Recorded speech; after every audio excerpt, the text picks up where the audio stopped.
An audio review side meteor part 204, A Witch's Guide to Magical Innkeeping. This is a witchy romance book that took me a little bit to get into, but then suddenly got really disabled and really gay, and then I finished the rest of it in a very cozy afternoon. Highly recommend.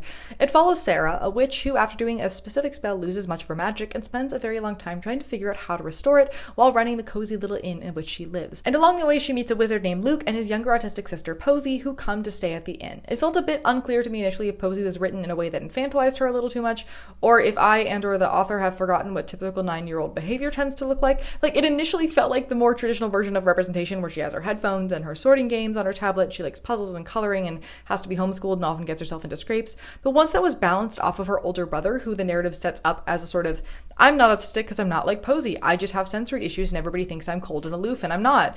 And then there's also another disabled character as well. It ends up balancing itself out really beautifully. And ultimately, I felt like Posey became better fleshed out once the story became more alive and the book was no longer trying to describe who she was to the audience. There were also great disability undertones throughout the book, with Sarah's processing of losing her magic and grieving her past self and what her life should have looked like, reading a lot like somebody becoming disabled, particularly chronically ill, and trying to reconcile their new reality. The way the witch world works also has some undercurrents of eugenics and institutionalization and how picky they are about who they take in, but also how often witches are rejected by their families who are afraid of them. This whole book has a sort of found family feeling with a lot of gay and disabled things going on, made up of all kinds of fiercely independent misfits afraid of letting themselves relax into receiving help and getting particularly close with other people. It also felt less like a romance book and more like a really good book that had a romance in it, which I really enjoyed, and it's pretty much smut-free with the exception of like a page and a half. So please go read it and let me know what you think.